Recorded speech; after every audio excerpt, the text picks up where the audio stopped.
Hi. Welcome to Imagine BL Story. My name is Riev, your resident BL daydreamer. If you're new here, don't forget to subscribe. It really helps the channel. Today's story is a special request from one of my amazing subscribers who shared an idea and character names. This is the version I created from it, and I hope you enjoy it. Feel free to drop your thoughts in the comments. And if you want your own idea turned into a story, join the channel membership for exclusive perks. Now let's get into the story. The acid scars looked worse up close. I shouldn't have been staring. I knew I shouldn't have been staring. But my eyes kept tracing the angry, twisted skin from Christopher's temple down to his jaw.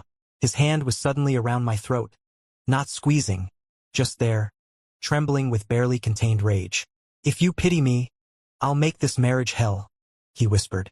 Then his gaze dropped to the rolled-up blueprints in my other hand, the architectural plans for this very mansion, and his eyes narrowed.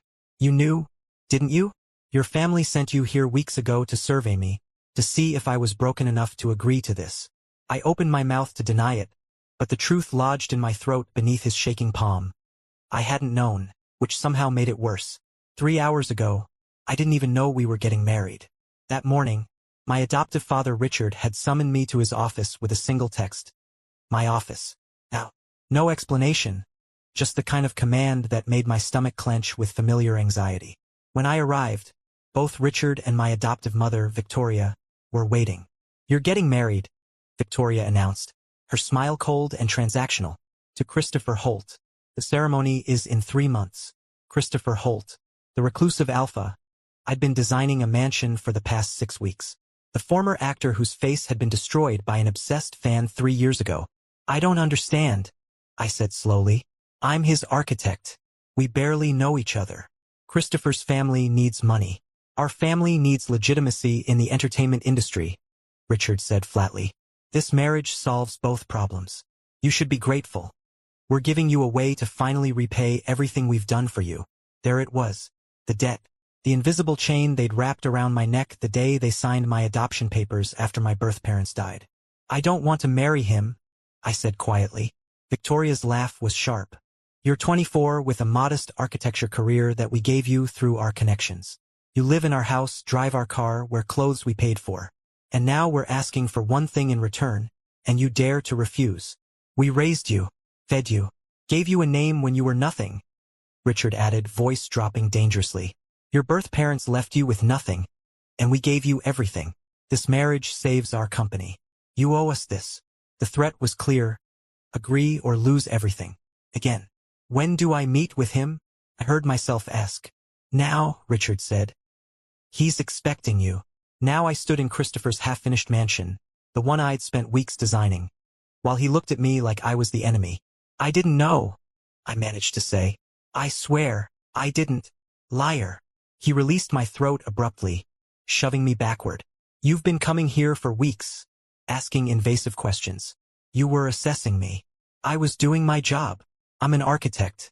I didn't know my family was planning this." He laughed bitterly. "Right? And I'm supposed to believe that's just a coincidence. How long have you known?" I asked instead. "About the marriage?" 3 years. My parents informed me right after the attack on my reputation made me officially unmarketable." His smile was cruel. "Apparently, I'm still useful as a bargaining chip. But you? Just today. 3 years." He knew his parents had been planning this, but apparently didn't know it was going to be me. "I'm sorry," I said quietly. "I didn't know. I swear on my birth parents' graves, I didn't know." He studied me for a long moment. The scars that twisted the left side of his face should have made him look monstrous. But somehow they didn't. They just made him look broken. Human. "It doesn't matter whether you knew," he said finally. "We're both trapped now. The contracts are signed." He turned away, running a hand through his dark hair. "So here's how this is going to work, Omega. We'll get married in 2 months like they want.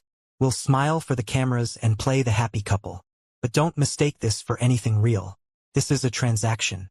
You stay out of my way, I'll stay out of yours, and maybe we'll both survive this with our sanity intact." "Fine," I said, proud of how steady my voice sounded. "That works for me." It was a lie. Nothing about this worked for me. Christopher picked up one of my blueprints, smoothing it out. "These are good," he said quietly. "The designs. They're thoughtful." "That's my job," I repeated. "Right? Your job. He looked at me again. I can't smell you. I blinked. What? Your scent. Most Omegas smell sweet, cloying. It triggers migraines ever since the attack damaged my olfactory nerves. But you don't smell like that. You smell like rain, earth. Something that doesn't make me want to claw my own face off. In our world, scent was everything. And my scent had always been wrong, too subtle, too unusual. Victoria used to say it was proof I was defective. I'm sorry my scent is disappointing, I said automatically. I didn't say it was disappointing. Christopher's voice was sharp. I said it doesn't hurt me. Do you have any idea how rare that is? So, that's why they chose me? Because I'm tolerable? Probably. He didn't try to soften it. You're the solution to both problems. Lucky us. I should go, I said. I have to pack, I guess. Move my things. Give me a week, Christopher said.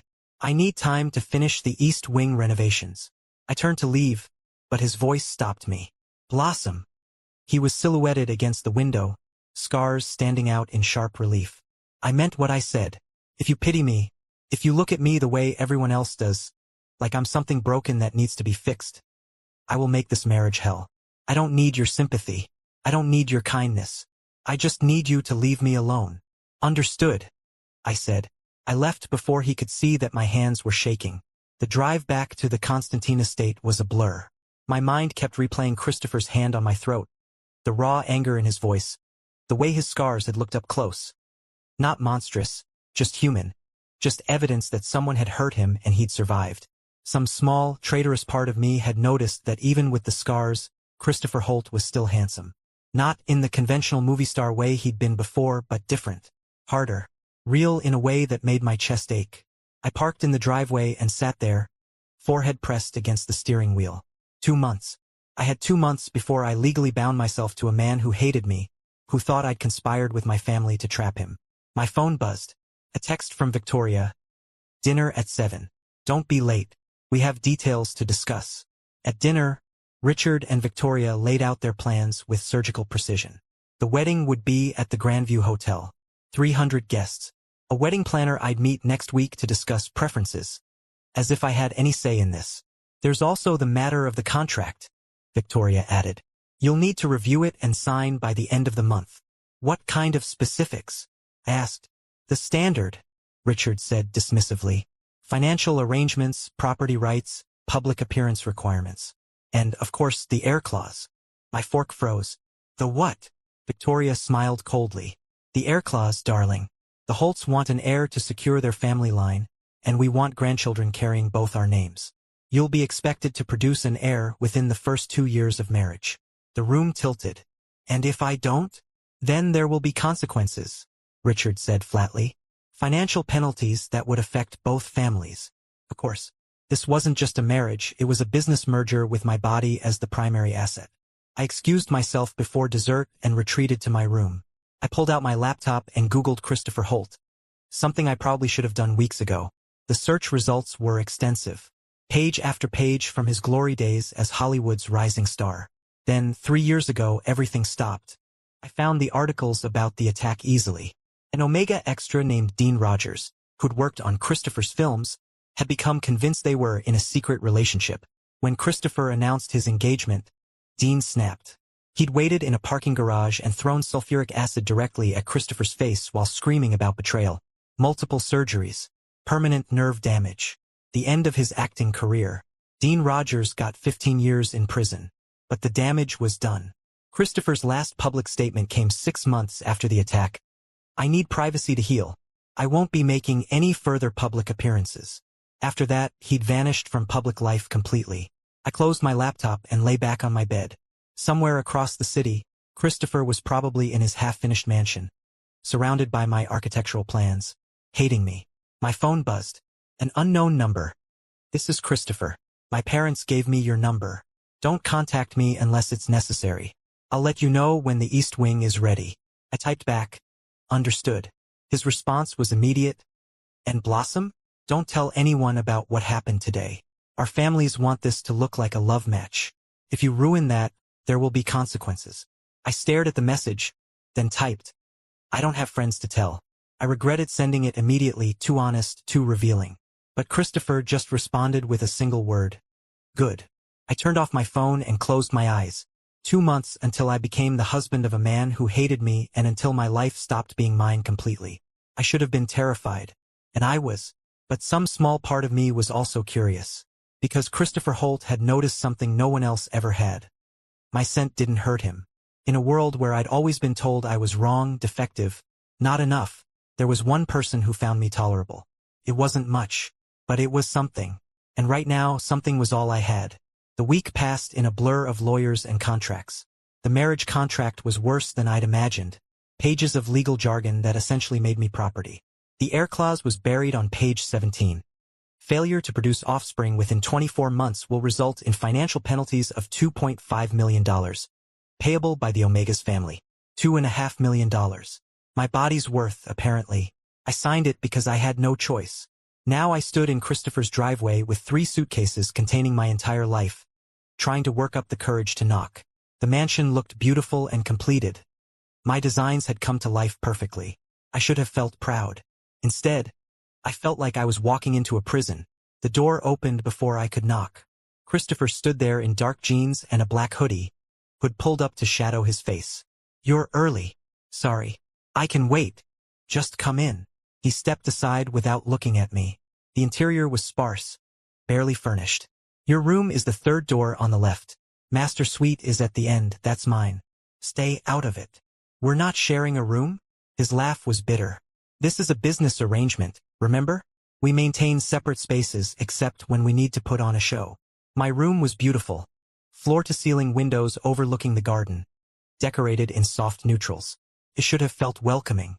Felt like a very nice cage. Christopher appeared in my doorway while I unpacked. "My parents are coming for dinner tomorrow night. Yours too. They want to see us settling in together. We need to look convincing. Sit next to me. Smile when appropriate. Pretend you're not miserable." "I can do that.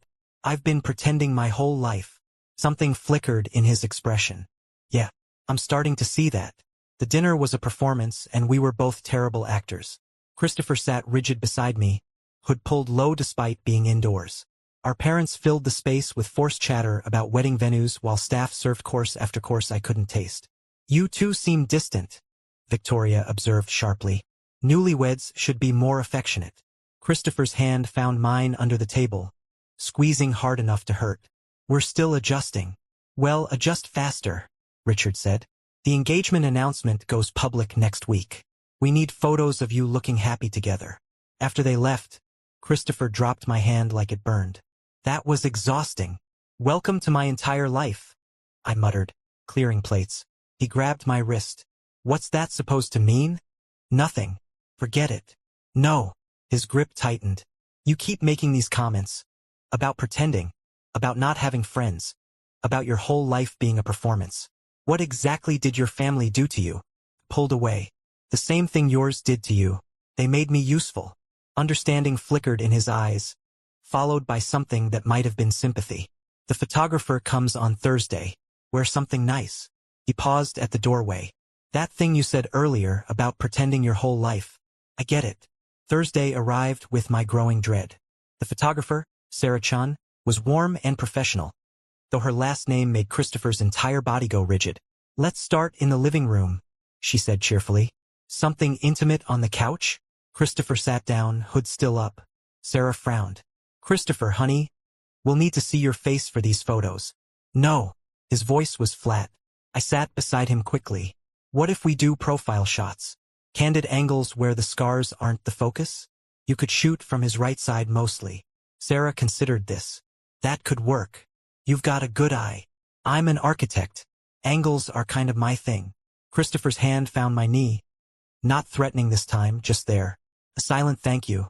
The next hour was torture. Sarah directed us through pose after pose, every touch feeling performative and calculated.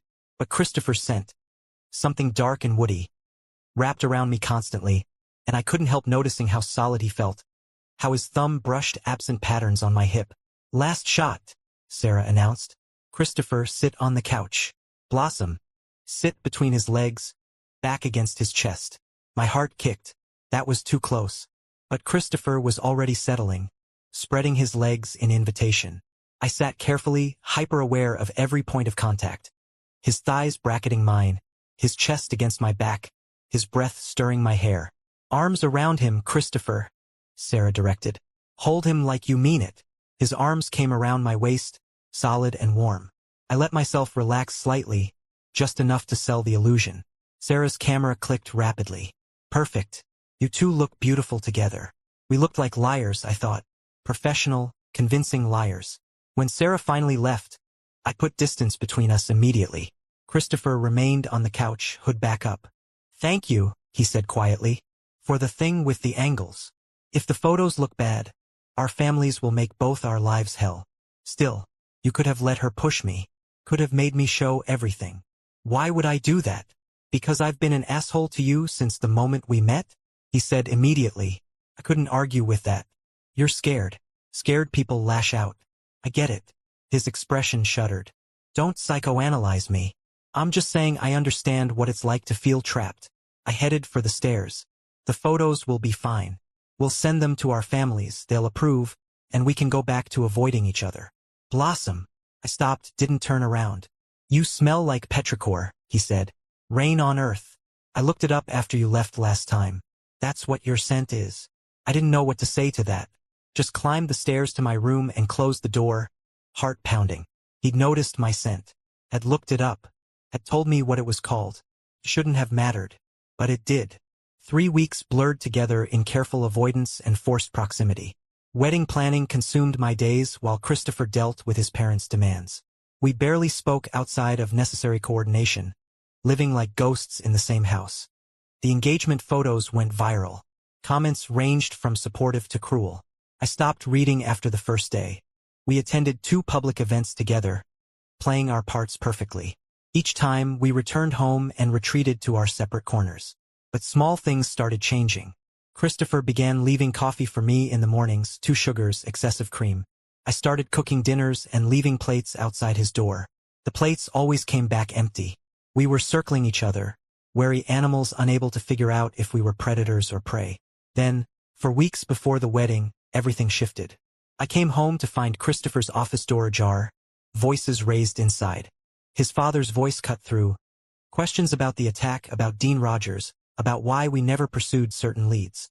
My hand froze. What leads? Christopher's voice was dangerously quiet. Dean Rogers's background showed deposits from an offshore company. We chose not to pursue it. The company has ties to several prominent families, including the Constantines. My blood went cold. You're telling me someone paid Dean to attack me, and you buried it? The marriage ensures everyone's interests align. No one investigates their own family, Christopher. The marriage protects all of us. Something crashed, glass shattering as Christian's voice roared. Get out of my house. I barely made it into my room before Christopher's father emerged. But Christopher saw me through the crack in my door. Our eyes met across the hallway, and the look on his face, betrayal, rage, grief, made my stomach drop. He thought I knew, thought I'd been part of it all along. I sat on my bedroom floor, processing the magnitude of what I'd just learned. They'd orchestrated everything. The attack, the marriage, my role as his architect, all designed to trap us both while covering up a crime. In a bid to clear my name, I went to his office and knocked. Go away. His voice came out loud and commanding. Christopher, I didn't know. I swear I didn't. The door flew open. He stood there, hood down, scarred face contorted with fury. Your family has been in business with mine for over a year. Your father personally recommended you as my architect. And I'm supposed to believe you had no idea. I didn't. I'm just the adopted son they parade out when they need something. They don't tell me anything. Stop lying. His hand slammed against the doorframe beside my head. I'm so sick of everyone lying to me. I am another victim. The words burst out. You think I wanted any of this? To find out my family might have paid someone to destroy your life? I have been a pawn in their game since I was 8 years old, and I am so tired of pretending otherwise. He stared at me, chest heaving. I didn't know about the attack, I said, quieter now, but I'm going to find out the truth. And if my family was involved, I am going to help bring them to justice. Something shifted in his expression. Why would you do that? Because I'm tired of being their puppet. Because what they did to you was unforgivable. Because maybe we've been so busy seeing each other as enemies that we missed the real ones. Christopher was quiet for a long moment. You really didn't know. No. But you believe me. You believe your family could do this. Yes. He stepped back, running a hand through his hair. Come in. If we're actually going to investigate, we need a plan. I followed him into the office, and as the door closed behind us, I realized something had fundamentally changed. We weren't enemies anymore. We were going to be allies. Christopher's office was a mess. Papers scattered everywhere. Broken glass glittering on the floor. His laptop open to financial records. He gestured to a chair while he paced like a caged animal. I've been digging since my father left, he said. The offshore company that paid Dean? It's a shell corporation 3 layers deep. But I found the parent company. He turned the laptop toward me. Constantine Pharmaceutical Holdings. My father's company. The name swam before my eyes. That doesn't prove Richard ordered the attack, I said, though my voice shook. The deposit to Dean was made 2 weeks before the attack. $50,000. Christopher's voice was ice. The same week your father and mine had their first official meeting about a potential partnership. Timing's pretty fucking convenient. I stared at the damning numbers. We need more than financial records. We need communications, proof of intent. I know. He collapsed into his chair, suddenly exhausted. But my parents destroyed most of their correspondence from that period. Every lead goes nowhere. They covered their tracks too well. I thought about Richard's office with its locked filing cabinets. Victoria's laptop she never let anyone touch. They keep everything. My parents are paranoid about leverage. They don't actually destroy documents. They just hide them. You think they kept evidence of a conspiracy to commit assault? I think they kept evidence of everything, just in case they needed it later. Richard's office has a safe behind his desk. I met his eyes. I still have access to the house. They think I'm harmless, compliant. They won't suspect me looking around. Christopher leaned forward. That's dangerous. If they catch you, then they catch me. But if we're going to break free of this marriage, if we're going to get justice for what they did to you, we need proof. My hands shook, but my voice stayed steady. I'm tired of being powerless, Christopher. Let me do this. He studied me for a long moment. You'd betray your family for me? For someone you barely know? I'd betray them for myself, I corrected. For the chance to finally be free of them. You just happen to benefit from it too. Something like respect flickered in his eyes. Okay, but we do this smart. You go to dinner there like normal. They invited us for this Sunday, right? While everyone's distracted, you slip away. Look for anything connecting them to Dean, to the offshore accounts, to the attack. What will you do? I'm going to visit Dean. My shock must have shown because Christopher smiled grimly. He's in Ironwood Correctional, about 2 hours from here. I want to look him in the eye and ask him who paid him to destroy my life. Maybe he'll talk now that he's had 3 years to think about it. Christopher, seeing him again. Will be hell, I know. His jaw tightened. But I need to do this. I need him to see what he did to me and know that I'm still standing. We sat in silence. The weight of what we were planning settling over us. This could blow up in our faces, I said quietly. We'll still be trapped in a marriage neither of us wants. Controlled by families who see us as assets instead of people. Christopher's voice was rough. At least this way we tried. And if we're right, if we find proof and expose them, then we burn it all down. The engagement, everything. He looked at me, scarred face illuminated by the desk lamp. You ready for that? Ready to lose everything? I thought about my childhood bedroom, the Constantine name I'd never quite felt I deserved, the life of careful gratitude and constant performance. I don't have anything worth keeping. Yeah. His voice softened. Me neither. Christopher stood, moved toward the door, then paused. Blossom? Earlier when I grabbed you. I'm sorry. I keep taking my anger out on you when you're not the enemy. It's okay. It's not. You deserve better than that. He wouldn't look at me. You deserve better than all of this. Before I could respond, he was gone, leaving me alone surrounded by evidence of conspiracy and the lingering scent of his rage and something else. Something that smelled almost like regret. I looked at the laptop screen again, at the damning financial records, and made a decision. I wasn't just doing this for freedom anymore. I was doing it for him. The next 3 days existed in a strange bubble. Christopher and I planned our moves like soldiers before battle, but something had shifted. The air between us felt charged, heavy with something I definitely wasn't expecting. Friday night, I found him in the kitchen at midnight, staring at a cup of coffee he hadn't touched. His hood was down, scars visible in the soft lighting. I should have left him alone. Instead, I poured my own coffee and sat across from him. "Can't sleep?" I asked. "Keep thinking about seeing Dean. What I'll say. What he'll say." His fingers traced the rim of his mug. "What if he doesn't talk? What if this whole thing is pointless? Then we try something else. We don't give up." He looked up at me, and the expression on his face made my breath catch. "Why are you really doing this, Blossom?" "I told you." "No. The real reason." He leaned forward, and suddenly the space between us felt very small. "You could play the dutiful Omega, marry me, have the required heir, and live comfortably for the rest of your life. Why risk everything?" "Because they hurt you," I said finally. "And that's not okay." His scent intensified, that dark, woody smell but warmer now, with an undertone of something almost sweet. My Omega hindbrain recognized it immediately. Interest. Want. I stood up quickly. "I should sleep. Big day Sunday." "Blossom." His hand caught my wrist, gentle this time. "Thank you. For believing me. For helping me. I know I haven't made this easy." His thumb brushed over my pulse point, probably feeling how fast my heart was racing. The touch sent heat down my spine, made my sense spike involuntarily. That petrichor smell, probably stronger now with my sudden awareness of him. Christopher's pupils dilated. He dropped my wrist like it burned. "Good night," he said roughly. I practically fled to my room. Saturday, we drove separately to scout the prison. On the drive back, we stopped for coffee at a small roadside diner, sitting in a corner booth where no one would recognize him.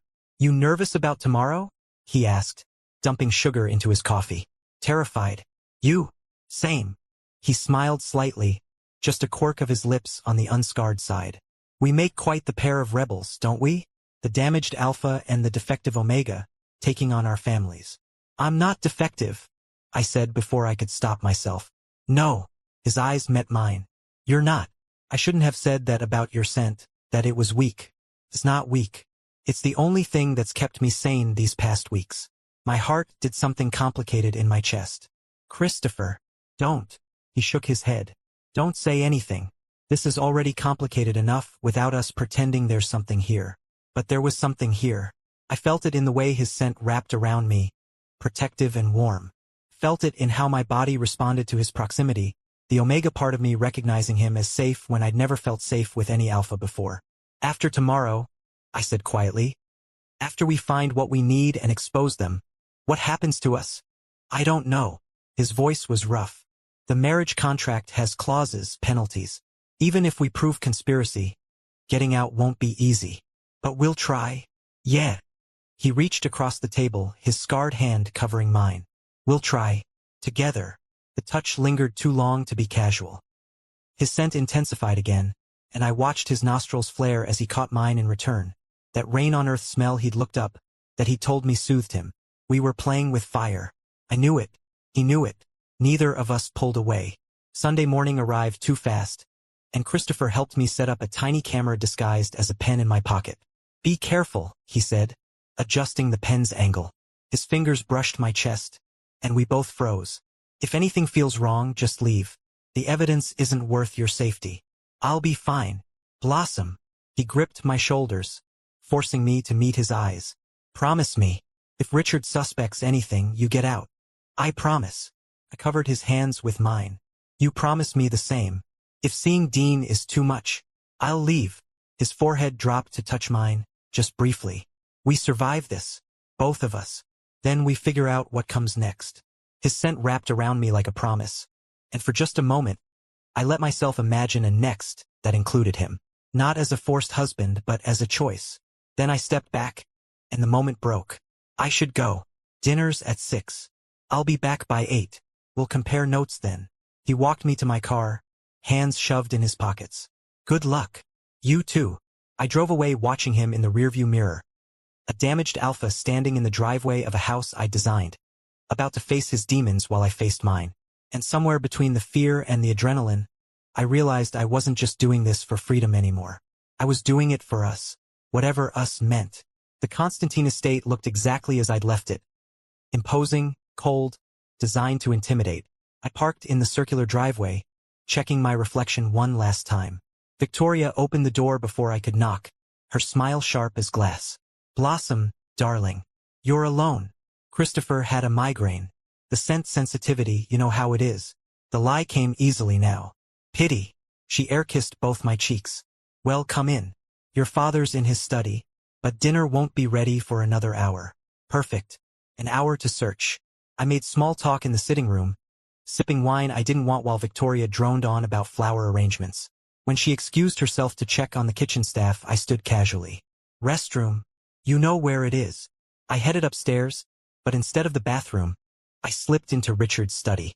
My heart hammered as I closed the door silently behind me. The safe was hidden behind a painting, just as I remembered. I moved it aside with shaking hands. The digital lock required a code. I tried Richard's birthday. Wrong. Victoria's. Wrong. My adoption date, and I felt sick when it clicked open. Even their safe code reminded me I was property.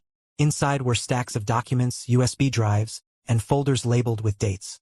I pulled out my phone, photographing everything frantically. Financial records, contracts, emails. Then I found it. A folder labeled Holt Partnership, Confidential. Inside were emails between Richard and someone named J. Morrison. My blood ran cold as I read. "The actor is the weak link. Neutralize him. Make it look personal. Chun is perfect. Documented obsession. Easy to manipulate. $50,000 now, $50,000 after, legal fees covered. Make it messy enough that Holt Sr. will be desperate for damage control." Richard's response. "Agreed. Once the son is compromised, they'll have no choice but to accept our terms. The marriage arrangement should follow naturally. My Omega for their Alpha, binding our families permanently.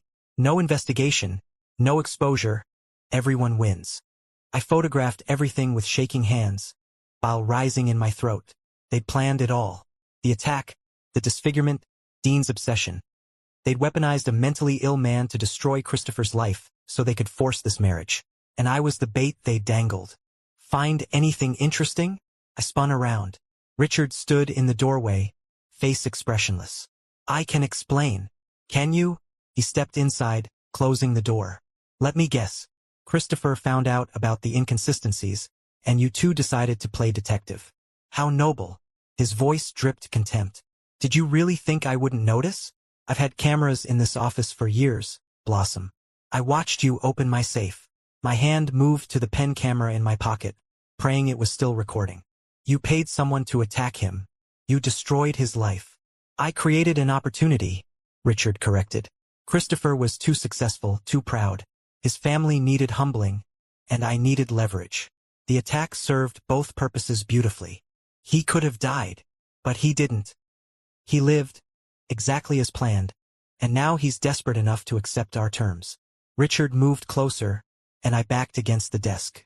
"You're going to marry him, Blossom. You're going to produce an heir, and you're going to keep your mouth shut about what you found here today, or I will destroy what's left of Christopher's life completely. Do you understand?" "You can't." His hand cracked across my face, sharp and sudden. I tasted blood.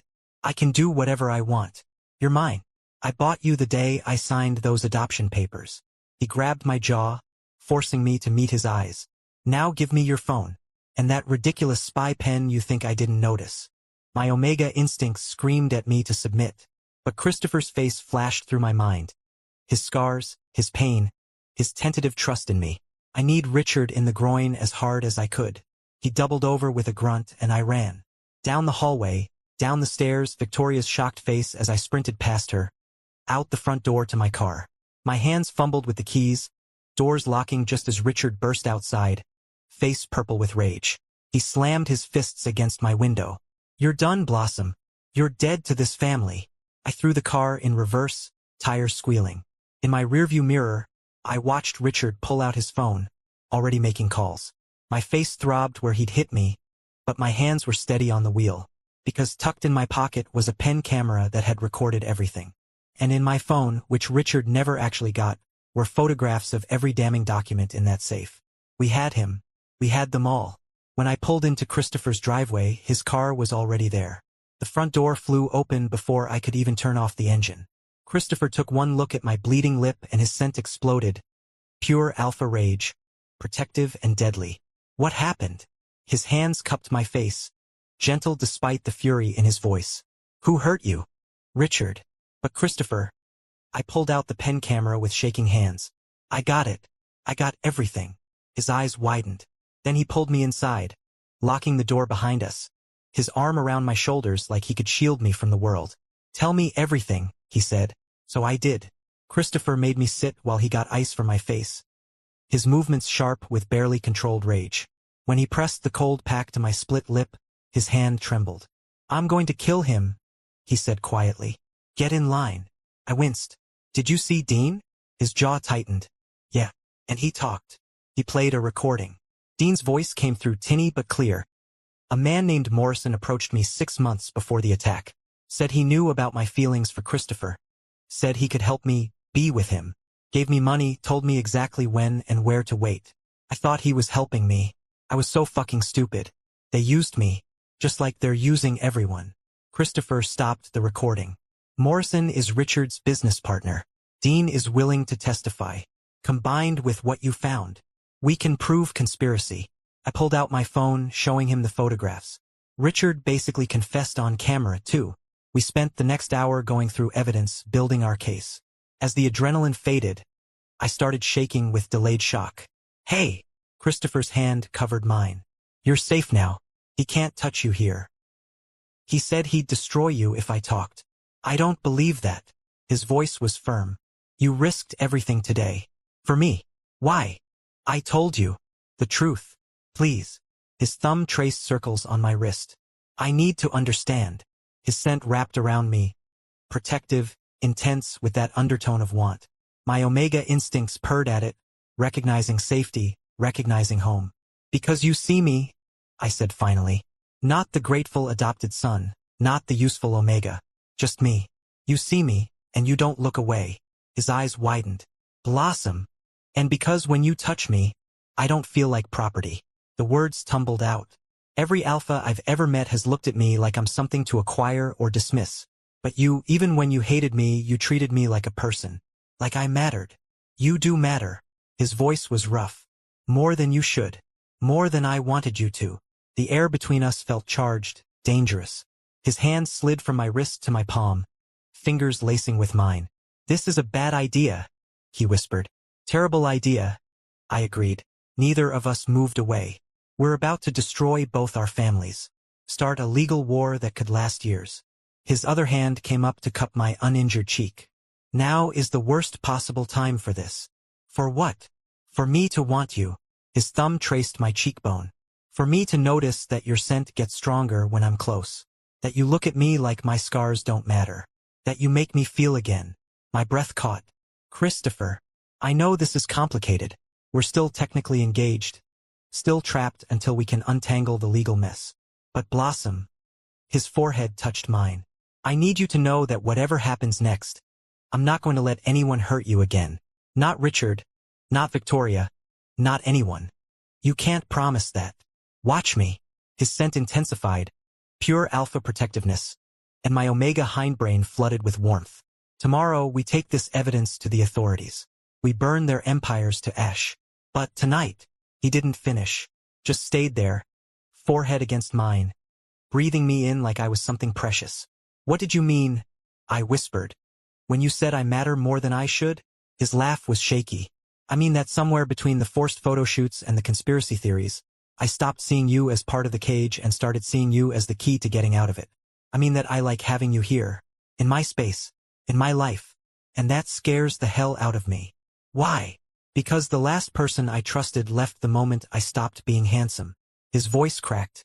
Because what if I let myself want this, want you, and you realize what a mistake that is? I reached up, tracing the scars on his face gently. He flinched but didn't pull away. You're not damaged, I said. You're surviving. There's a difference. These scars are proof you lived, that you fought, that you're still here despite everything they did to you. That's not damage, Christopher. That's strength. His eyes closed, and when they opened again, they were wet. I don't know how to do this, he admitted.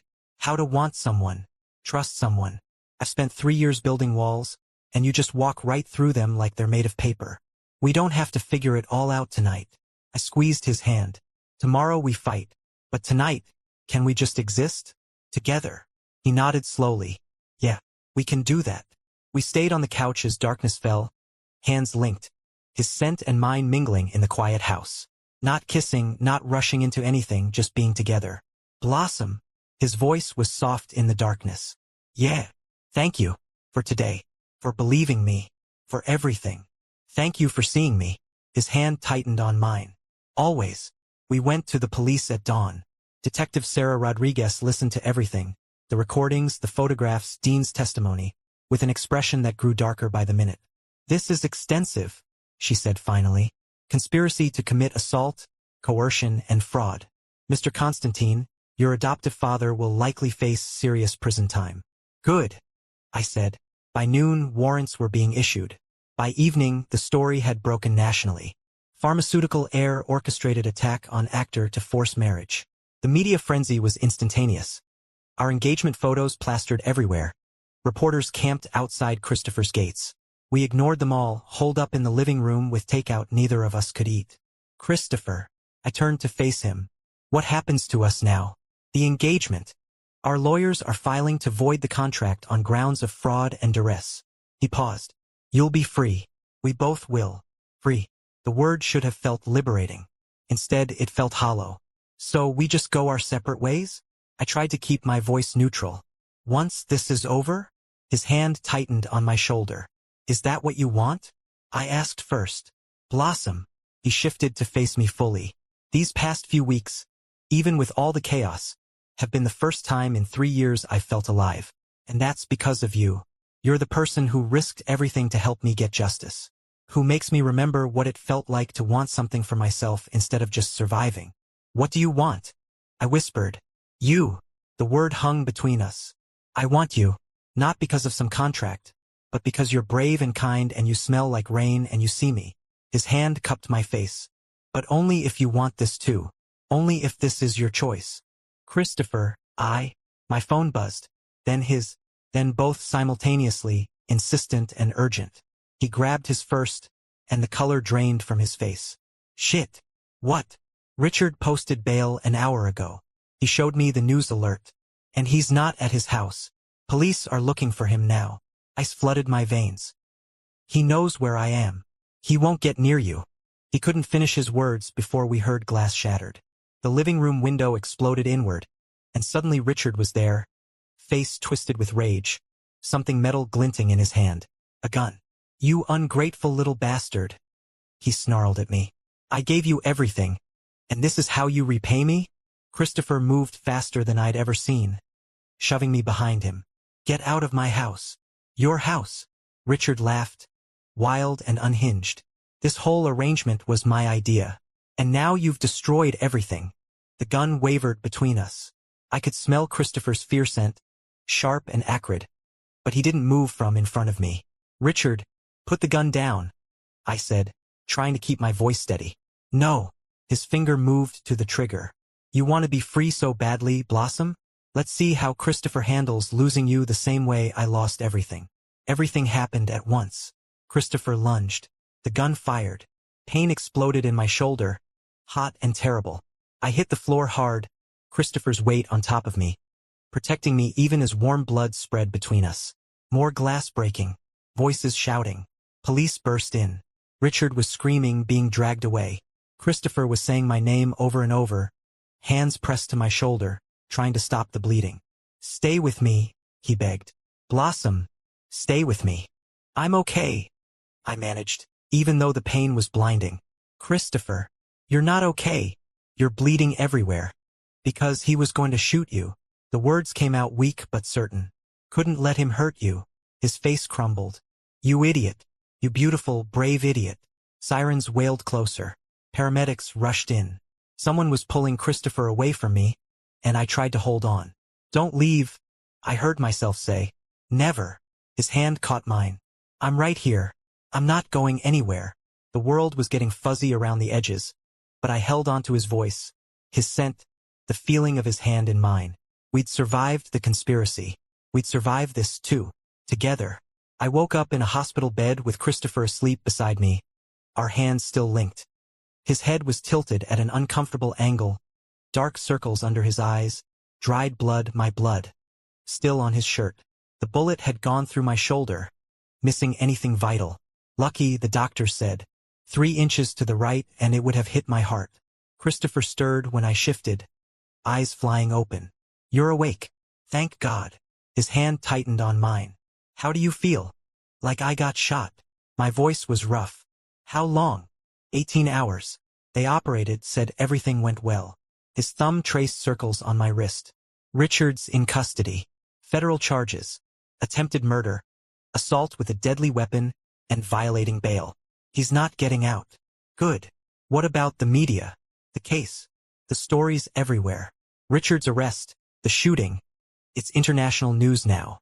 He ran a hand through his hair. My parents released a statement claiming they were victims too. Victoria disappeared. Police think she fled the country. I should have felt something about that. Instead, I just felt tired. I'm sorry, Christopher said quietly. I know they were terrible. But they were still your family. No. I met his eyes. They were never my family. Family doesn't use you, doesn't hurt you, doesn't see you as property. I squeezed his hand. You've been more family to me in these few weeks than they were in 16 years. His eyes went bright. He leaned down, forehead touching mine carefully. When you're healed, when this is all over, I want to do this right. Just us, choosing each other. We're choosing each other now. I know, but I want to court you properly. Take you on dates, bring you flowers, all the things you should have had from the beginning. His breath ghosted across my lips. I want to earn you, Blossom. Not have you because circumstances forced us together. My heart felt too big for my chest. You already have me. Still. His smile was soft. Real. Humor me. Detective Rodriguez came by later to take my statement. When she finished, she delivered the news. The marriage contract, voided as of this morning. The judge ruled the entire arrangement was predicated on criminal conspiracy, making it legally null. You're both free. Free. After everything, we were finally free. Christopher climbed carefully onto the hospital bed beside me, mindful of my fore and bandages. His arm slid around my waist, and I leaned into him. Free, I murmured. Weird. Terrifying, he agreed. What do we do with freedom? Whatever we want. I tilted my head up. What do you want? His eyes darkened. Right now? To kiss you. But you're injured and on painkillers. I kissed him. It was clumsy, tentative, my first kiss ever, and his first in 3 years. His lips were warm and soft, and he tasted like coffee and relief. His hand came up to cup my face, gentle and reverent. When we broke apart, we were both breathing hard. That was, he started. Long overdue, I finished. He laughed, the sound lighter than I'd ever heard from him. Yeah, definitely. We stayed curled together in the narrow hospital bed, his scent wrapping around me like a blanket. Outside, the world was chaos. Trials pending, media circuses, families destroyed. But in here, we were just two people who'd found each other in the wreckage. Christopher. When I'm healed, I want those dates. The flowers, the courting, all of it. His smile pressed against my temple. You'll have it. I promise. I dozed off to the sound of his heartbeat, steady and sure, and for the first time in my life, felt completely safe. And 3 days later, they discharged me. Christopher drove me home carefully, one hand on the wheel, one hand holding mine. The house looked different somehow, less like a prison, more like a sanctuary. He'd cleaned up the broken glass, had the window replaced, and erased every trace of Richard's violence. Welcome home, he said, helping me inside. Home. Yes, that's what this was now. He settled me on the couch with blankets and tea, staying close. Thank you, I said quietly, for everything, for protecting me, for seeing me. Blossom. He tilted my chin up. You don't have to thank me for caring about you. That's just what you do for people you love. The word hung in the air between us. Love. Is that what this is? I whispered. I don't know. His honesty was refreshing. I've never felt anything like this before. But whatever it is, it's real. And it's ours. No one else's. I love the sound of that. His smile was soft, genuine. Me too. We stayed there as the sun set, wrapped in each other, in the quiet certainty that whatever came next, we'd face it together. Finally, truly free. Real time. The trial lasted 3 weeks. Richard's empire crumbled in real time. Dean testified via video from prison, describing how Morrison had manipulated his obsession. Financial experts broke down the money trail. My recorded confrontation with Richard played for the courtroom, his confession echoing in the sterile space. The jury deliberated for 4 hours. Guilty on all counts. 28 years. Detective Rodriguez told us outside the courthouse. He'll be 70 before he's eligible for parole. Christopher's hand tightened on mine. Morrison got 15 years. Christopher's parents faced 5 to 7 years for obstruction and conspiracy. Victoria was still missing, wanted internationally. We left through the back entrance, Christopher's arm around my waist. My shoulder was mostly healed now, just a dull ache when it rained. "How do you feel?" he asked once we were in the car. "Empty, relieved, sad." I leaned my head against the window. "Is it wrong that I don't feel happier?" "You're allowed to grieve, even for people who hurt you." His hand found mine. "They were your family for 16 years. That meant something, even if they didn't deserve it." We drove in comfortable silence until he pulled off the highway at an unfamiliar exit. "Where are we going?" His smile was nervous. "You said you wanted proper dates. Flowers, courting, all of it. So this is me trying." 20 minutes later, we pulled up to a botanical garden. The sun was setting, casting everything in gold and amber light. Christopher led me through winding paths heavy with jasmine and roses, his hand never leaving mine. "I used to come here before the attack," he said quietly, "when I needed to think. I haven't been back in 3 years. Too many people, too many stares. But I wanted to share it with you." My chest felt tight. "Thank you for trusting me with this." "I trust you with a lot more than this." He turned to face me fully, the setting sun catching the scars on his face. "Blossom, these past few months, even with everything terrible, they've been the best months I've had in years. Because of you." "Christopher, let me finish." His thumb traced circles on my palm. "I know we're free now. Nothing is forcing us to stay together. If you want to leave to start fresh somewhere without all this baggage, I'd understand. I'd hate it, but I'd understand. I don't want to leave. You don't have to decide." "Christopher." I moved closer until our knees touched. "I'm not leaving. I'm choosing you. I chose you when I went to Richard's office, I chose you when I took that bullet, and I'm choosing you now. Not because of contracts or circumstances, but because you make me feel seen and safe and like I'm exactly where I'm supposed to be." His eyes were bright. "You mean that?" "Every word." I cupped his scarred cheek, and he leaned into the touch. "I love you. I don't know when it happened, but I love you, Christopher Holt, and I want this. Whatever that looks like." He kissed me then, soft and sweet and tasting like relief. His hand tangled in my hair, careful and reverent. "I love you too," he whispered against my lips. "So much it terrifies me." "Good. We can be terrified together." We stayed in the gardens until closing, talking about everything. His dreams of maybe acting again someday, my plans to open my own architecture firm, the future we were building together. Normal couple of things, like we were normal people instead of survivors. When we finally headed home, Christopher pulled me close on the couch, his scent wrapping around me, warm and content. "Thank you for today," I said, curled against his chest. "First of many." His fingers traced idle patterns on my arm. "I want to take you everywhere. Make up for all the time we lost being forced together instead of choosing it." "I'd like that." The air between us felt charged, heavy with possibility. We'd kissed, held each other, but this felt different, intentional. "We should probably take this slow," I said, even as my body leaned into him. "Probably." His thumb traced my lower lip. "Very slow." Neither of us moved away. "How slow are we talking?" he murmured. "I don't know anymore." He kissed me again, deeper this time, and I melted into it. When we broke apart, we were both breathing hard. "Bedroom?" he asked. "Bedroom," I agreed. And for the first time, we walked to our room together by choice, with no one forcing us, no contracts binding us. Just two people who'd found each other in the wreckage and decided to hold on. Over the following weeks, we built a life together. Christopher was patient and gentle as we navigated intimacy, always careful, always asking.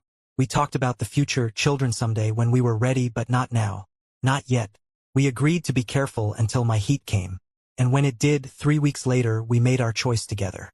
Christopher stayed with me through all 3 days, taking care of me, claiming me fully. When it was over, we lay exhausted and content in each other's arms. Think we? Christopher asked, his hand settling protectively on my stomach. Too early to know, but something in me already felt different. We'll find out soon enough. He pressed a kiss to my temple. Whatever happens, we're in this together. Together, I agreed, and meant it with everything I had. 6 weeks later, I stood in the bathroom staring at a pregnancy test, hands shaking. 2 pink lines. Pregnant. When I showed Christopher, his eyes went wide. Then he pulled me into his arms, holding me tight. We're having a baby, he whispered, voice cracking. Holy shit, we're having a baby. Is this okay? I pulled back to see his face. Are you kidding? His eyes were wet. You're carrying our child. A life we made together. How could that not be okay? Relief flooded through me. I'm terrified. Me too. He laughed shakily. But we'll learn together. We'll do better than they did. We'll love this baby. Protect them. Let them be whoever they're meant to be. His hand spread possessively over my stomach. Yeah, we will. I promise. The first trimester was brutal, morning sickness all day, every day. Christopher held my hair while I vomited, brought me crackers and ginger ale, and worked from home so I wouldn't be alone. Money was tight. We picked up extra work, sold things we didn't need, and lived simply. But we were happy. Christopher got offered a role in a small indie film. The director specifically wanted someone with visible scars for authenticity. Take it, I told him. We need the money, and you deserve to act again. By 16 weeks, Christopher became obsessively protective, researching every symptom, hovering constantly. Despite the hovering, I loved it. Loved watching him talk to my stomach at night, promising our baby everything we never had. Safety, acceptance, freedom to be themselves. At 20 weeks, we found out we were having a boy. A son, Christopher breathed. We agreed on no family names, nothing from either of our pasts. Just a fresh start. When the baby kicked for the first time, Christopher spent an hour with his hand on my stomach, falling more in love with every flutter. We were average, starting from nothing, but we had each other and this baby. That was everything. We had built our own apartment. Nothing luxurious, just ours. I was making breakfast when small arms wrapped around my leg. Papa, am hungry. I looked down at Ash, named for new growth after fire, our 3-year-old with Christopher's dark hair and my honey brown eyes. Pancakes are almost ready, baby. Christopher had a recurring voice role in an animated series now. Between that and my small architecture firm run from our living room, we managed. Later that day, the DA's office called. Victoria had been apprehended in Monaco, extradited to face charges. They wanted me to testify at her trial. When I told Christopher, he asked, "What do you want to do?" I looked at Ash playing with his blocks. I don't want her in my head anymore. I don't want to give her that power. Then don't testify, Christopher said that evening, wrapping his arms around me. You've spent your whole life feeling responsible for other people's choices. Victoria's crimes are hers to answer for. You get to choose peace. His words settled something in me. You're right. I'm not testifying. I'm proud of you, he said, for choosing yourself, for choosing us. Victoria was convicted without my testimony. 20 years. The news barely registered. She was just another ghost from a past I'd left behind. Ash started preschool. Christopher got promoted. My firm landed its first major client. We were happy. Genuinely, simply happy. One night, Christopher pulled out a small box containing a simple silver band. We were never really engaged. Not properly. But this is me asking for real this time. Will you marry me? Just because I love you and I want to choose you. Officially, in front of everyone. Tears blurred my vision. Yes, obviously yes. We married 2 weeks later at the courthouse. Ash as our witness in a tiny suit. No reporters, no drama, no spectacle. Just us, promising each other forever. That night, Christopher held me close. We did it. We survived, we're free, we built something beautiful. We did. I agreed. And we'll keep building. Together. 5 years after the trial, I stood watching Ash perform in his elementary school play. At 8 years old, he was already talking about being an actor like Daddy or an architect like Papa. We encouraged all of it, letting him explore without pressure. Walking home to the small house we'd finally saved enough to buy, Christopher asked quietly, "You ever think about having another one?" I thought about it, another child, another chance to build a family the right way. Yeah, I'd like that. His smile was brilliant. He kissed me right there on the sidewalk, Ash making exaggerated gagging sounds ahead of us, and I laughed against his lips. This was our life now. Simple, happy, chosen. We'd lost everything material but gained everything that mattered. Love, safety, family. Not the family we were born into, but the one we'd chosen. And I wouldn't change a single thing. The end. Thank you for listening. If you enjoyed the story, tell us your thoughts in the comments. We'd love to hear from you. And don't forget to subscribe and click the notification bell so you never miss an upload. Until next time, keep daydreaming in BL.